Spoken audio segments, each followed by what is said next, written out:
Bismillahirrahmanirrahim. Assalamualaikum warahmatullahi wabarakatuh. Halo anak-anakku semuanya, bagaimana kabarnya pada pagi hari ini? Alhamdulillah, luar biasa, Allahu Akbar. Semoga anak-anakku semuanya selalu berada di lindungan Allah Subhanahu wa taala. Amin amin ya rabbal alamin.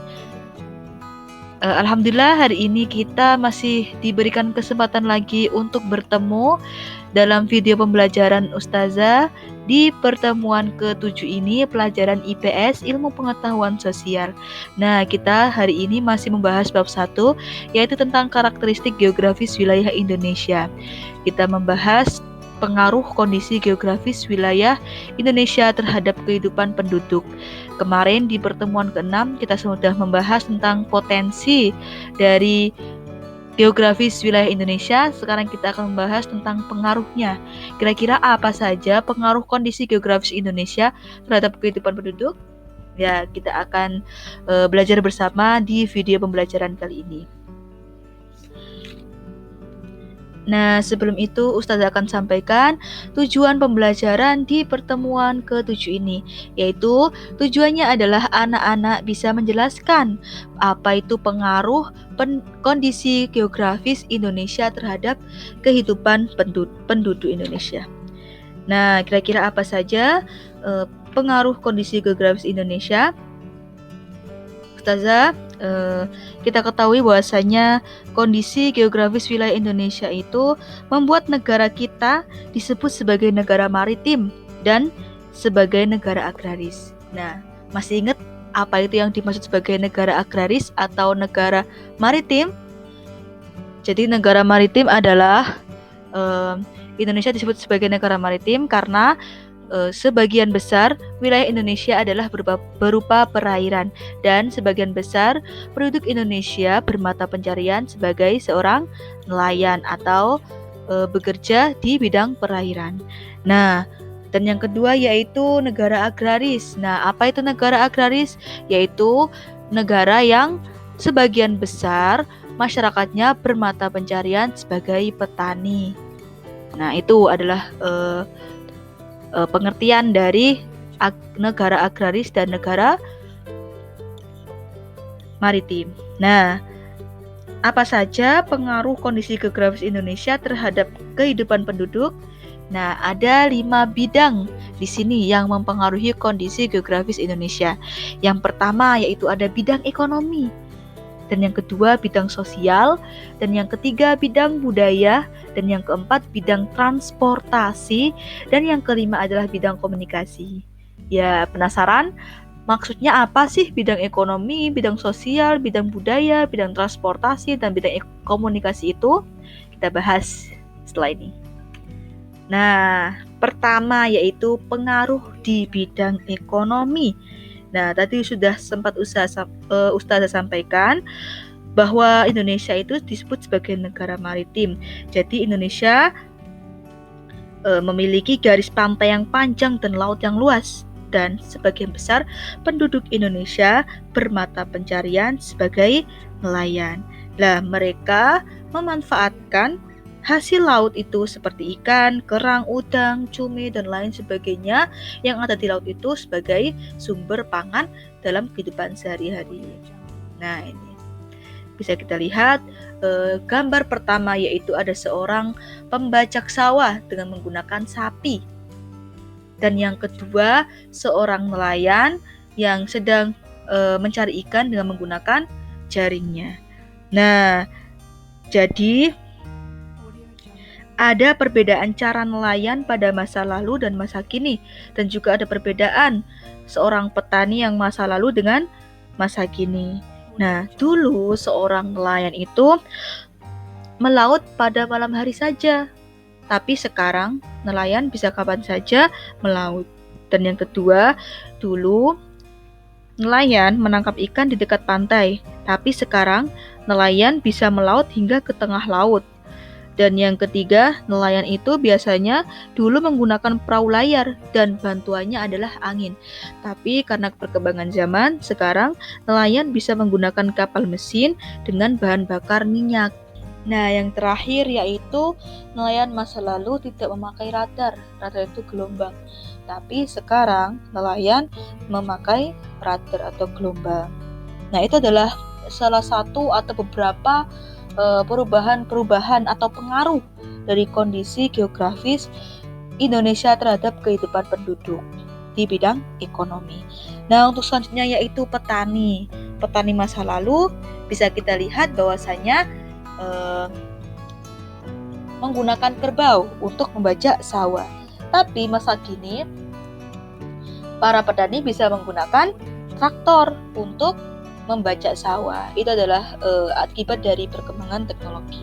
Dan yang kedua yaitu petani masa lalu menanam padi itu menggunakan tangan secara manual, tapi sekarang sudah canggih menggunakan mesin sebagai tanam bibit padi. Dan yang ketiga yaitu berjemur padi di bawah sinar matahari. Itu dulu.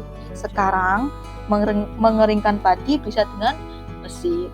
Dan yang keempat yaitu memanen padi dengan arit dulu.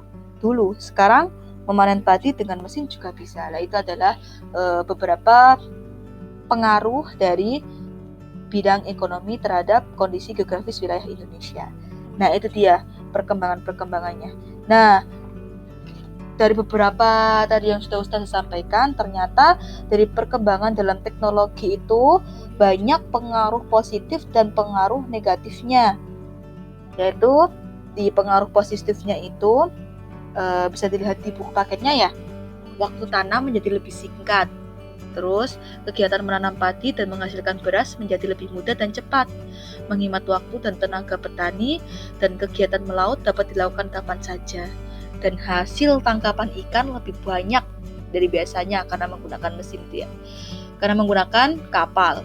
Dan yang keenam, lebih banyak nelayan yang dapat melaut karena bisa melaut kapan saja. Nah, itu adalah pengaruh positifnya. Ternyata ada juga pengaruh negatifnya, yaitu dengan membutuhkan biaya besar untuk membeli mesin itu tadi dan menimbulkan polusi udara. Karena apa? Karena mesin dijalankan dengan menggunakan bahan bakar minyak dan itu akan menimbulkan polusi. Dan yang ketiga, jika ada kebocoran minyak BBM, bahan bakar minyak dari kapal itu dapat mencemari laut. Dan alhasil nanti kalau semisal laut sudah tercemari, maka penghuni laut atau ikan-ikan itu akan mati. Dan yang keempat, jika penangkapan ikan secara berlebihan itu dilakukan, maka akan merusak ekosistem laut. Makanya biasanya pengaruh negatifnya itu banyak terjadi penangkapan ikan secara berlebihan. Nah, itu dia pengaruh positif dan pengaruh negatif dari bidang ekonomi. Jadi, untuk menghindari dari pengaruh negatif berarti kita harus mewaspadai dan harus benar-benar memanfaatkan dari hasil laut dan hasil pertanian yang ada di Indonesia. Seperti itu. Itu adalah pengaruh dari bidang ekonomi. Nah, di sini Ustazah akan memberikan video tentang pengaruh kondisi geografis Indonesia dalam bidang ekonomi. Nah, ini dia yang tadi Ustazah sampaikan.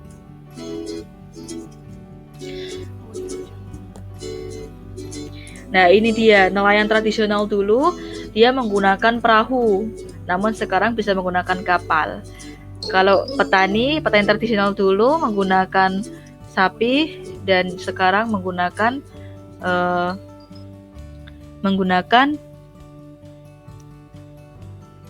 traktor. Dan itu adalah kira-kira apa saja pengaruh kondisi geografis di bidang ekonomi yang kalian ketahui. Nah, kita lanjut, yaitu yang kedua tentang pengaruh di bidang sosial. Nah, kira-kira apa saja maksud dari pengaruh di bidang sosial? Nah, tadi Ustazah sampaikan bahwasanya Indonesia disebut sebagai negara agraris. Nah, mata pencariannya adalah sebagai seorang petani, yaitu di bidang pertanian.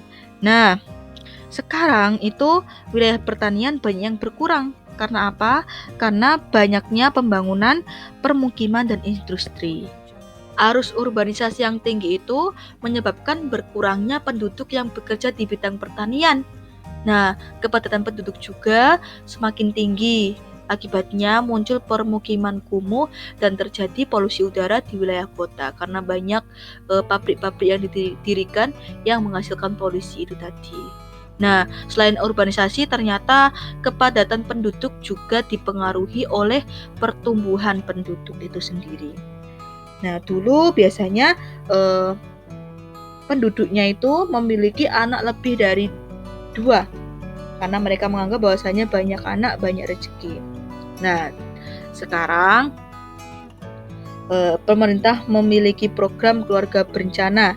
Nah, itu penduduk Indonesia memiliki anak yang lebih sedikit dari sebelumnya. Namun meskipun begitu, pertumbuhan penduduk di Indonesia umumnya masih tinggi. Nah, kira-kira dari perubahan-perubahan dalam kehidupan sosial penduduk itu ada juga dampak positif dan dampak negatifnya yang akan kita dapatkan, yaitu dampak positifnya yaitu jumlah tenaga kerja yang tersedia banyak karena kepadatan penduduk semakin tinggi. Dan yang kedua yaitu jenis mata pencarian penduduk bermacam, bukan hanya sebagai bertani, tapi ada juga yang di bidang perindustrian atau di bidang perdagangan. Jadi semakin banyak mata pencarian penduduk. Lah, ternyata ada juga dampak negatifnya, yaitu jumlah lapangan kerja lebih sedikit daripada tenaga kerjanya. Akibatnya banyak terjadi pengangguran. Karena apa? Karena banyaknya sumber daya manusianya. Dan yang kedua yaitu persebaran penduduk tidak merata. Dan yang ketiga, urbanisasi menyebabkan munculnya permukiman liar dan kumuh. Dan kegiatan industri dapat menyebabkan polusi udara. Nah, itu dia dampak negatif yang dapat kita yang ditimbulkan dari adanya pengaruh bidang sosial. Nah, bagaimana cara mengatasinya? Yaitu dengan memaksimalkan setiap apa yang kita punya itu. Contohnya seperti ketika kita bisa juga memunculkan lapangan pekerjaan yang baru agar tidak banyak pengangguran. Itu adalah solusi dari dampak negatif yang terjadi itu pengaruh dari bidang sosial. Dari sini paham ya? Paham. Sip, pinter ya. Oke, selanjutnya yaitu di bidang budaya. Nah, ini kondisi wilayah Indonesia yang berupa kepulauan membuat Indonesia memiliki keberagaman suku bangsa, budaya, dan agama. Nah, agama yang ada di Indonesia ada berapa? Ada 5 ya, ada Islam, Kristen Protestan, Kristen Katolik, Hindu, Buddha, Konghucu. Ada 6 ya? Ada 6. Nah, kondisi wilayah Indonesia membawa pengaruh positif dan negatif dalam bidang budaya. Nah, contohnya adalah pengaruh positifnya itu, Indonesia itu memiliki keberagaman suku budaya, bangsa, dan agama. Karena sebagai negara kepulauan, penduduk Indonesia tinggalnya terpisah-pisah. Jadi, penduduknya itu menjadi berkelompok dan setiap kelompok itu menghasilkan suatu suku-suku. Nah, banyak suku yang ada di Indonesia itu dan tersebar luas di wilayah Indonesia dari Sabang sampai Merauke. Dan cara hidupnya juga berbeda. Cara tinggalnya berbeda, terus cara makannya juga berbeda, kebiasaannya juga berbeda. Lah, ketika kebiasaan itu dilakukan secara berulang-ulang, maka akan membentuk suatu budaya. Lah, budaya itu yang menghasilkan keberagaman di wilayah Indonesia. Nah, pengaruh kondisi wilayah terhadap budaya itu contohnya seperti bahan pembuatan kain, alat musik, dan senjata tradisional. Itu dia ya. Terus tidak hanya juga menyebabkan keberagaman suku bangsa dan budaya, kondisi wilayah Indonesia itu juga menyebabkan keberagaman agama. Tadi yang Ustazah sampaikan, ada agama Islam, Kristen Protestan, Kristen Katolik, Hindu, Buddha, Konghucu, dan mungkin akan ada agama-agama yang lainnya. Lah, dengan adanya keberagaman suku bangsa, budaya, dan agama itu, jadi kita harus apa? Harus saling menghormati dan saling menghargai. Nah, sikap inilah yang menjadi kepribadian dari bangsa Indonesia yang dikagumi oleh bangsa-bangsa lain. Nah, Meskipun begitu, kita harus dapat menyaring budaya asing yang masuk. Seperti halnya budaya asing yang kita ikuti harus sesuai dengan nilai-nilai Pancasila. Dengan cara apa? Dengan budaya asing yang positif seperti kerja keras, kreatif, tepat waktu, dan inovatif harus kita tiru. Namun dengan kebudayaan asing yang bersifat negatif seperti individualis, bergaya hidup mewah, berpakaian tidak sopan itu kita jauhi. Karena sikap itulah yang dapat menghancurkan masa depan kita sendiri dan masa depan bangsa. Jadi kita harus selektif, harus benar-benar tahu mana yang baik dan mana yang buruk. Ya, itu contoh dari pengaruh bidang budaya. Dan yang keempat yaitu pengaruh bidang transportasi. Nah, ini dia, ada apa itu? Ada pesawat Air Asia. Nah, di pengaruh bidang transportasi ini kan kita tahu bahwasanya Indonesia itu merupakan negara kepulauan terbesar di dunia. Nah, sebagai negara kepulauan itu, penduduk Indonesia tinggal di pulau-pulau yang berbeda. Nah, ini Indonesia juga membutuhkan apa? Sarana transportasi untuk menghubungkan di berbagai pulau, berbagai provinsi dan kota di Indonesia. Nah, sarana transportasi dibangun itu untuk memudahkan perpindahan penduduk serta untuk menyalurkan hasil dari pertanian dan perkebunan. Nah, oleh karena itu, pemerintah itu harus membangun sarana transportasi di berbagai wilayah Indonesia. Contohnya seperti transportasi darat, transportasi air, maupun transportasi udara. Nah, contohnya seperti transportasi udara adalah pesawat terbang. Nah, sekarang sudah canggih, sudah ada pesawat terbang, sudah ada kereta api, sudah ada mobil. Kalau dulu cuma ada sepeda ontel ya. Sekarang sudah canggih sekali. Nah, kira-kira dari perkembangan sarana transportasi itu apakah memiliki dampak negatif dan dampak positif? Ya pastinya ada ya. Jadi dampak atau pengaruh positifnya yaitu perpindahan orang maupun barang itu menjadi cepat dan mudah walaupun terpisah kota maupun pulau. Nah, pemerataan hasil pertanian pembangunan dapat dilakukan hingga ke daerah pelosok. Itu adalah dampak positifnya. Tapi tidak menutup kemungkinan ada juga dampak negatifnya, yaitu pembangunan jalan raya dapat mengurangi lahan pertanian dan perkebunan karena digunakan sebagai lahan untuk pembangunan jalan raya. Akibatnya apa? Akibatnya banyak daerah resapan air juga ikut berkurang. Nah, udara pun juga bertambah panas karena tidak ada lahan penghijauan.